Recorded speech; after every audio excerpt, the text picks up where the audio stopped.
Hey guys, this is Derek from One River Tea. What we're gonna do today is drink some tea, but first off, a little preface. This might be your first time seeing my face. It's definitely my first time doing one of these vlog style tea tasting things, but what I really want to do is kind of share my ideas of this tea, share the history of how we came by it, what we're doing here, and kind of a little bit on what we know about it and how we feel about it. So, we'll see how this works, how my editing skills are. We'll see if we continue doing this. It'll be part of our sessions, so what we'll do is we'll have videos about procuring the tea, videos about brewing the tea, and of course videos about the tea travels and sourcing. We have so many failed attempts of going out to these tea farms and trying to find one thing in particular and then not finding anything. That in itself is pretty interesting to us. So first off, without any ado, this is a Baimudan. Baimudan you guys might already know by a different name, White Peony. White Peony is a Fujian white tea this is grown in the Baimudan area. Baimudan is this beautiful, beautiful mountain in the outside of Diantou. Diantou is a smaller village outside of Fuding, which is a smaller city outside of Fuzhou. Fuzhou is the main capital of Fujian. The Fujian people are very interesting. They have a deep culture. Their language is ridiculous. They speak local dialect is Minanhua. Minanhua is reportedly one of the most difficult languages to learn, has 12 different tones. Even in Fujian, the standard Mandarin kind of deteriorates quite a bit. A lot of people will replace their F's with H's for some reason. And so they'll say they're from Fujian instead of Fujian.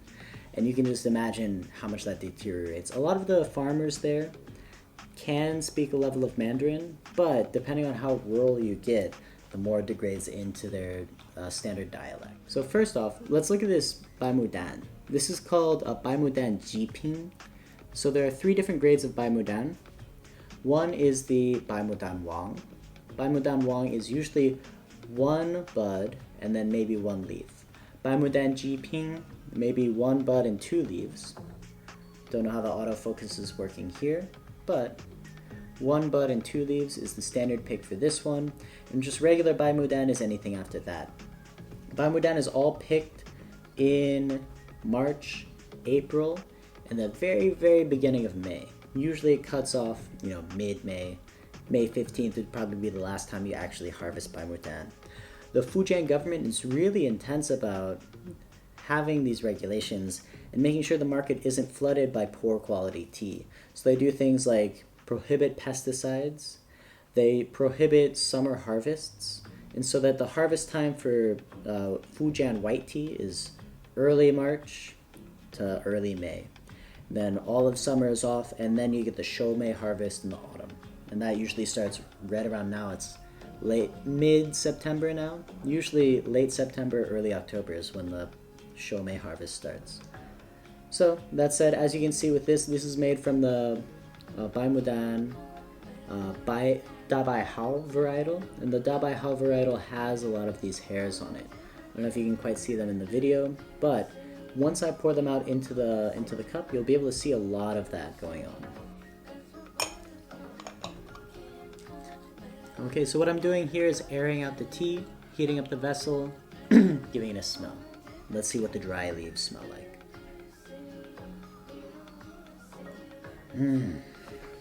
Now I've had this tea for a year now. This is the 2019 Baimudan. So in spring of 2019, so it's almost a year and a half. White tea ages with time. The very beginning, first 3 years is just tea. After 3 years it becomes medicine. The flavor changes, they start to darken, you get a little more spices in there, some mineral taste, and then after 7 years it becomes a treasure. 7-year-old white tea is fantastic, but so is fresh white tea. Like I said, I've drank a lot of this.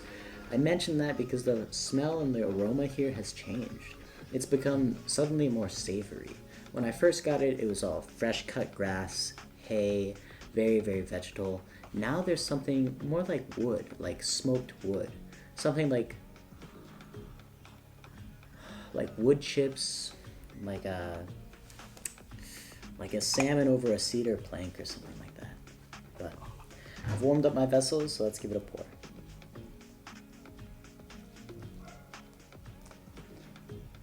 just gonna pour this one very, very quickly. See how it goes. Ah, beautiful. This is what I love about white tea, is its namesake. The first infusion is almost always white. As you see here, I have what I am using as an aroma cup. I love the empty aroma of the teas, so this is something I've started doing with almost all of my teas. Just pouring it into a more vertical cup than a wide cup. This helps consolidate a lot of the aerosolizing aromas in a more convex kind of way, where if you had a wide cup, it would just disperse. It's the difference between wine cups too. White wine cups have a smaller top, red wine cups have a larger top.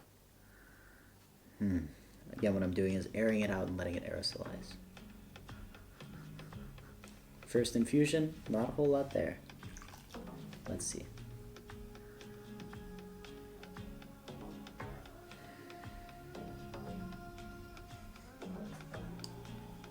A little residual smell in that empty cup.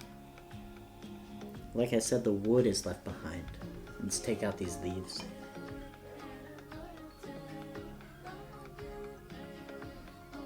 I know there's proper ways and improper ways to smell your guavo on your lids and stuff like that, but let's be honest, if you're not experiencing all of the aspects of the tea session, maybe you're missing out, right? The aroma's still very fresh, it's still waking up, so let's give it another infusion.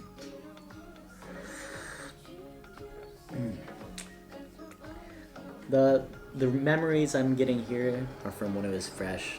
Just that really, really drinkable, beautiful tea. Something that warms you all the way down. It's leaving a little bit of that savory aroma back in my mouth in that way down.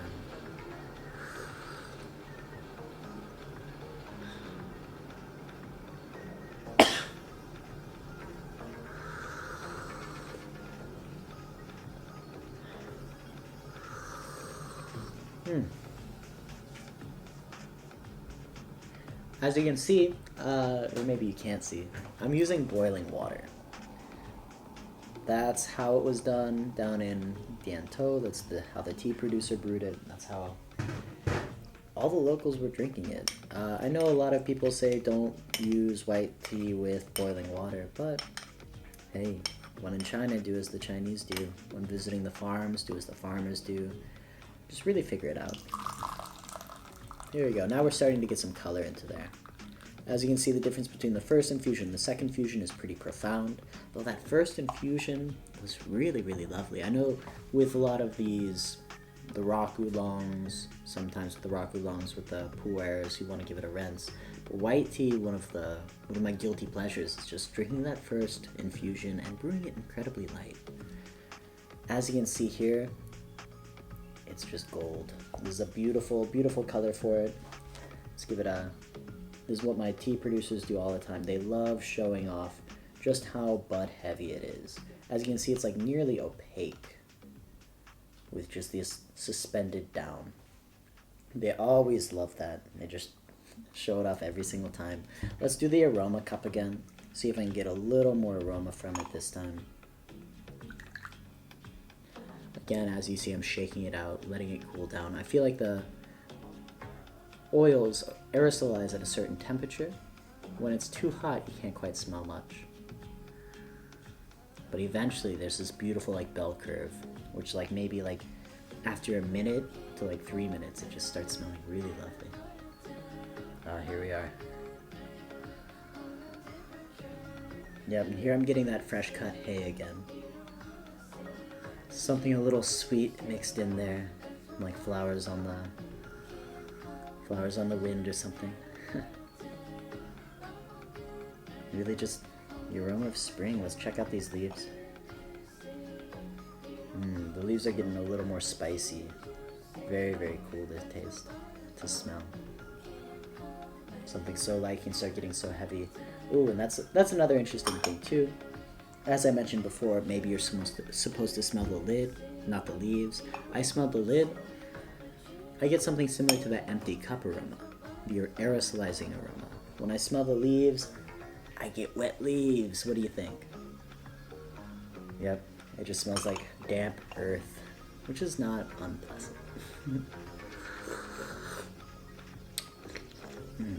Mouthfeel is thick.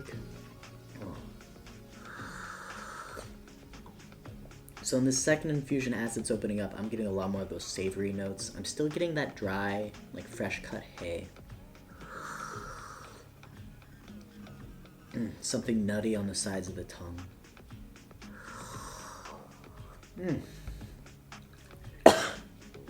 The mouthfeel makes it taste very, very creamy. I'm gonna get right into it and keep brewing. See what the third infusion gives me. But again, that thick, oily mouthfeel, I guess not oily, but more creamy for the mouthfeel and the texture on the tongue.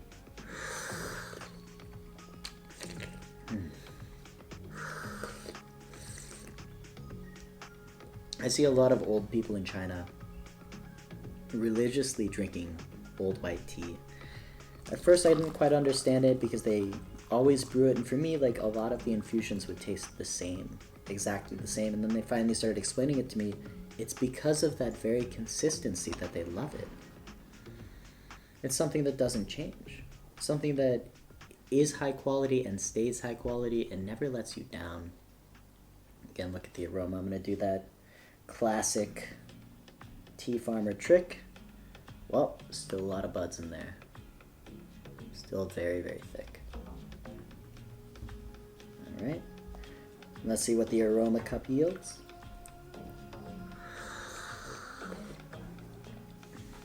This is still that second infusion. Forgive me. I have a wastewater bin down there, so I'm not just throwing the water on the ground. As you can see, like, I smelled it right after pouring it out. There's no aroma. Wait, here it comes. This is my favorite part about drinking tea, is just smelling the empty cup. Oh yeah. Now I'm getting something like burnt sugar, mixed in with that very, like, roasted wood smell. Like I mentioned, cedar chips. Something very grainy and sugary, like malted barley or something. It's dissipating now.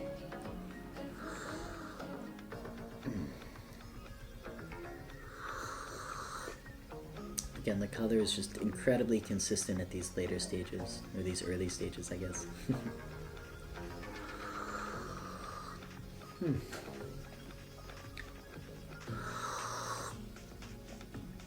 I feel like I can start tasting the spices that will come in the next couple of years.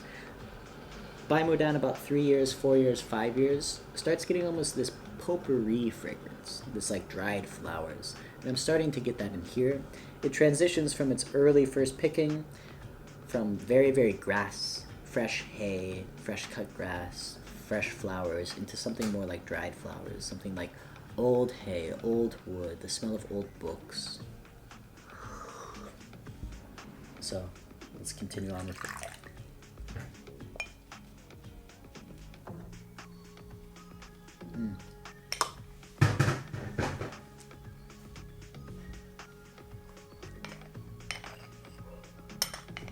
Let this infusion go a little longer.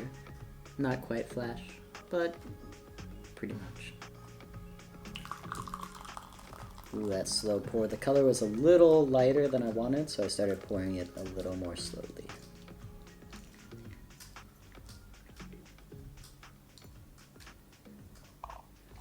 I feel like this white tea is very forgiving.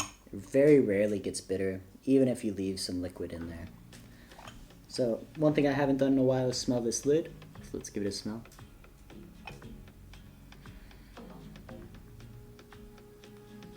Cool it off a bit. Yeah, it's the aroma I was getting from the empty cup, a little less concentrated. As you can see, a lot of those buds have opened up into just dark, rich green.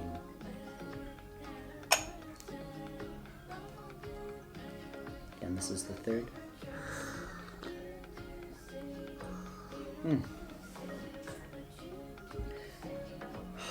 just warms you up. You feel it in the back of your throat. I love this white tea.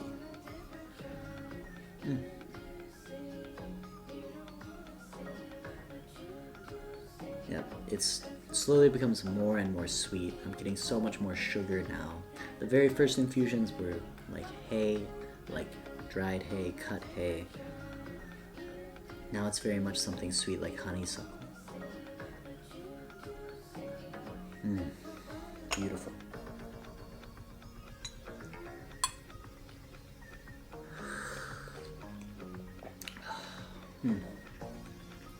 Just really, really thickly coating the back of the throat. It's beautiful. Well, I'm not sure how long I'm gonna be able to do this tea session. It's my first time. Probably have enough material to work with for now. Thank you for joining me on my first ever tea session. Hope you have had Baimudan. Hope you kind of have some context for what I'm talking about during this session. I don't do a lot of talking usually. Usually it's myself drinking tea by myself. I'm living in China, by the way, so don't talk to a lot of foreigners very often.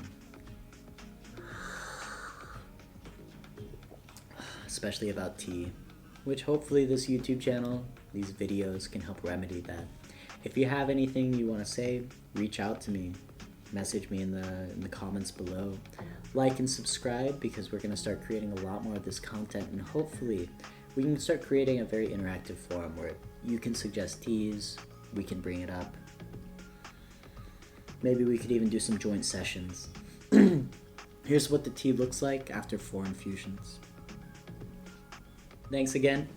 This is Derek from One River Tea. Hope you enjoyed this tea session.